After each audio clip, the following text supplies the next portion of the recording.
Hello dear friends, and welcome once more to another video in our YouTube channel. In this video friends, we shall be looking at the 2020 one of the questions that was based on integration, guys. It was from the CAMEROON GCE advanced level mathematics paper 2. So friends, please stay tuned and watch from start to finish so you can have a closer look on how we can be solving the questions alongside. So friends, please share the video out with your friends. That's all I am begging. And friends, please most especially make sure you like the video, because that does motivate me to keep producing more contents for you, and it actually tells me that you found the content useful, guys. It took me a lot of time to read them. Thank you very much, and let's dive straight into our video today. Awesome friends, awesome. So as you can see, the question that was based on calculus, that's specifically integration, guys, it was from June 2020. Like you can see here, the first question was that the function f is defined by f of x equal to x plus 1 over x minus 1 into x squared plus 1. Then they are saying that we should express f of x in partial fractions, hence we should evaluate this integral of f of x dx. Then the Roman 2 is saying that by using the substitution u equal to sine x, we should find the integral of cos x over 1 plus sine squared x dx. Then the Roman 3 is saying that we should find the integral of x plus 2 times e raised to the power 3x dx. Great. So friends, let's start with the first part. This is the partial fraction that we have here. They want us to put this express this in partial fraction. So friends, as now to express in partial fraction, all we have to be interested in is for two things. One, we are going to check if the degree of x in the numerator is bigger than the degree of x in the denominator. We can say the degree of x in the numerator, guys, is 1, right? That's the highest power of x, the degree. Okay, the highest power of x at the top is simply 1. Then at the bottom, guys, we have an x squared here. Then we have another x. So that is what? X cubed. So we can say the degree of x in the numerator is guys, is less than the degree of x in the denominator, right? So we are ready to go. If they were both the same, guys, we have to pass through long division. If the degree of x at the top was bigger than the one at the bottom, we still pass through long division. Great. So in this case, friends, since we have the first factor is a linear factor, right? Great. The first factor is a linear factor. All we have to do is simply going to multiply top by a constant. So that is identically equal to, we are going to have a constant up, guys, because the factor we have here is a linear factor. Okay, it's a linear factor, so up has to be a constant. Then down we have the linear factor. Then since the next factor we have here, guys, is x squared plus 1, and it is quadratic, so what we must have up must be what? A linear. And guys, the most interesting part is that it is quadratic, yes, but not factorable. Okay, if it was factorable, we would have factored it out, but since it's quadratic and irreducible, we now have to proceed. So what we are going to have top is going to be what? A linear form, namely bx plus c. Great. So friends, if we have this good, all we are left to do now is just to multiply top and bottom. Is just multiply the whole equation by the LCM. The LCM in this case is simply x minus 1 into x squared plus 1. By so doing, guys, we are going to have a into multiplying here by x by the LCM. The x minus 1 will cancel. We are going to have a multiplying x squared plus 1 plus bx plus c into x minus 1. That's be identically equal to x plus 1. Great. So friends, at this point now, if we let our x equal to 1, okay, if we let our x equal to 1, that is because we want to eliminate, our goal is to eliminate this bx plus c and solve for a. If we let x to be 1, guys, we are simply going to have if we plug in the 1, guys, we are going to have 2a equal to 2, because if x becomes 1, we are going to have 1 squared plus 1, which gives us 2, that is 2a. Then if x here becomes 1, we are going to have 2, so 2a equal to 2 implies our a is equal to 1. Great. So that's what we have, friends. That is what we have. Then now, guys, if we let our x to be 0, we are definitely going to have a minus c equal to 1. Why is it that? Because if x becomes 0, guys, you see that the term that has to do with b has been killed, right? This x as well has been killed, so we are going to have a times 1, which gives us a. Then since this b has been killed, here is 0, we are going to have negative 1 times c, which gives us negative c. X is 0, remember, here is going to be 1. Great. Then friends, we know that our a was what? 1, right? A was 1, so if we do that way, we are going to have our C to be 0. Good. Because A is 1, when you plug in 1, you are going to have 1 minus 1 equal to 0. Then we have negative C equals 0, implies our C is 0. Good. Then friends, if we plug in our X to be negative 1, plug in X to be negative 1 into all the equations, into all the X's. Keep in mind friends that this is an identity. Okay, it's an identity. That's why I've put these 3 strokes. Most mistake that most students are going to do is that they are going to put just 2 strokes. It's not correct. Okay, it's not correct. It has to be 3 strokes because this expression is true for all values of X, all values, guys. So if this your X becomes negative 1, now you plug in negative 1 into all of these guys, friends. We are definitely going to have 2a plus 2b minus 2c that is identically equal to 0 or equal to 0. At this case, it's an equation, so you can put the equal to sign. Okay, it doesn't matter. So friends, X equals negative 1 implies, because negative 1 squared is still 1, right? Plus 1 is 2a. That's what we have it here. Then negative 1 here is what, guys? Is negative 2, right? Because negative 1 minus 1 gives us negative 2. But this X is what? Negative. So negative 2 minus b gives us what? Plus 2b. Then we have negative 2 now times positive c, which gives us negative 2c. That's equal to 0.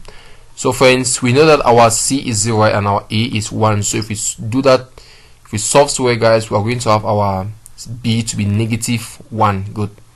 We have our b to be negative 1. Great. That ever implies, friends, after having these our values of a, b, and c, we can clearly tell them that this our function now, this x plus 1 over x minus 1 into x squared plus 1 is identically equal to our a is 1. We have the 1. Then our c in this case is 0, so everything goes. Then b is negative 1, that's why we have the negative here, times x. We have x over x squared plus 1. Great. So friends, that's the function expressed in partial fractions. Then the next part was also evaluate the integral of that function. That's the indefinite integral of this our function after expressing in partial fractions. So friends, let's have it like this. This is what we have been asked to find the integral. So friends, in such a case now, we are not going to be very direct. Okay, the equation is very direct. In this case, guys, we see that x minus 1 is a linear factor, right? It's a linear factor because the degree of x in the numerator is 1. Good. So by so doing, we are just going to have the natural log of the absolute value of x minus 1. Okay, that's how we evaluate. It's very easy. Okay, it's linear. We are going to have the natural log of absolute value of x minus 1. Good. Then friends, to evaluate the integral of negative x over x squared plus 1, in this case, guys, if you look at the derivative of the bottom, derivative of x squared plus 1, guys, is simply going to be what? 2x, right? But we need a 2 here, so if we can multiply here by 2 and we have 1/2 outside, such that the derivative of the bottom gives us the top, we are simply just going to have negative 1/2 times the natural log of just brackets, guys, x squared plus 1.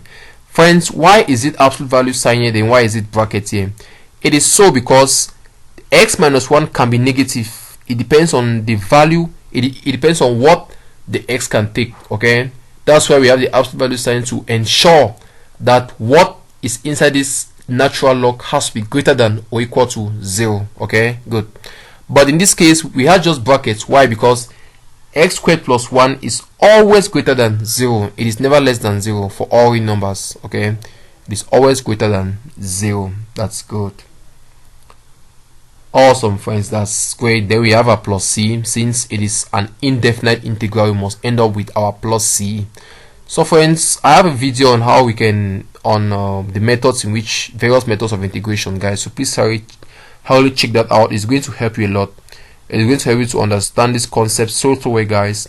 I've simplified it enough. Even a class 1 child can chew it. Okay, even a standard 1 child, even someone that has not studied integration before can understand.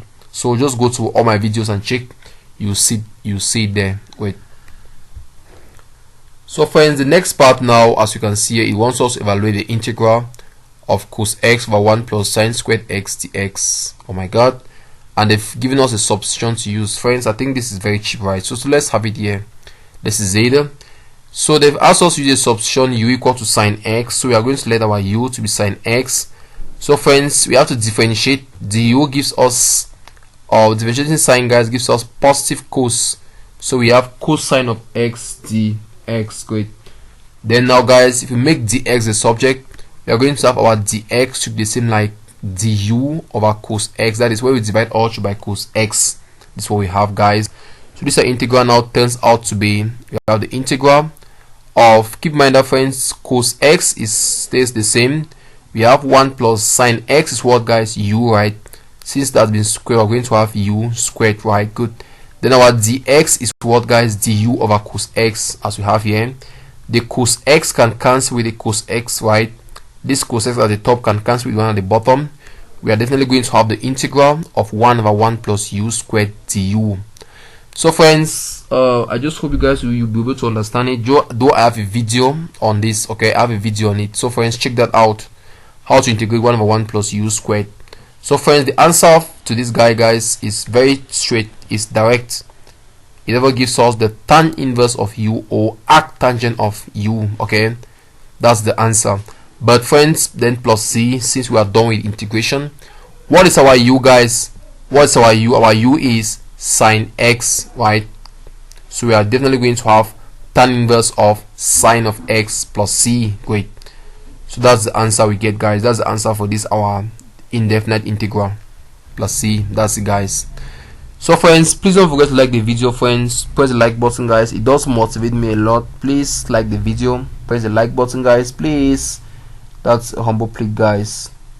It is going to help me quite a lot to help others to locate our content, guys. Please make sure you like the video and subscribe to this channel, guys, if you want to have more great contents. Keep in mind that the GCE is about to finish. We are going to start with those who are writing concours and so on, guys. Those who have Cambridge exams to write and so on and so forth, guys. So you can afford to miss, guys. Just press the like button and subscribe to the channel so you're going to have all latest updates.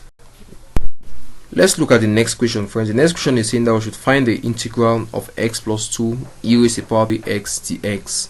So friends, let's have it here. This is what we have. So friends, since we are looking at the product of two functions and we have just x and we have e raised to the power 3x, right? So it is a good hint for us to use the integration by part method. So guys, we are going to do that by the di method because the easiest way you can think about integration by parts. We are going to have the d and the I. Guys, d stands for differentiate, then I means we have to integrate. So we are going to choose one part of this function to integrate, the other part to differentiate. From the look of things, guys, it shows that we are going to differentiate x plus 2, okay, then integrate e power 3x. So but the signs alternates from positive, negative, positive. So like I said initially, guys, we will be differentiating x plus 2 and we are going to be integrating e raised to the power 3x. Good. So friends, if you differentiate x plus 2, we are simply going to have 1. Differentiating it again, guys, differentiating 1 again, we are going to have 0. Good. We love zeros, guys. We love zeros. So for us, integrating e raised to the power 3x, guys, keep in mind that we are still going to have e raised to the power 3x, okay? E raised to the power x never dies. E raised to the power anything, guys, never dies. So we are going to have e raised to the power 3x. Then the chain rule says that we should look at the power and divide by the derivative of it. The derivative of 3x, guys, is simply 3. So you are going to have 1/3 e raised to the power 3x. Then for differentiating again in a similar manner, we are going to have 1/3 outside, which multiplies the 1/3 we have to give us 1/9 e raised to the power 3x. So friends, this is how we are going to be getting the answer. We are going to be taking this and multiplying with, we are going to be taking x plus 2 and multiplying by this, taking negative 1 as we have here and multiplying by 1/9 e raised to the power 3x. Then finally we are going to take 0 and multiply with 1/9 e raised to the power 3x and put it inside of the integral sign again. But since 0 times this guy gives us 0, right, it means there's nothing we are integrating. So we are just going to have our integral of this guy, and we just turns out to be multiplying all of these two guys. It simply gives us our answer as we have here, because x plus 2 times this, we simply have 1/3 x plus 2 that, then this is negative 1, multiplies it, we have that plus c. Great. So friends, that's the answer we have. Please don't forget to like the video, subscribe to the channel, share, comment, put your worries in the comment section down below, guys, and I promise to reply to them as early as possible. Thank you very much, guys, and have a blessed day.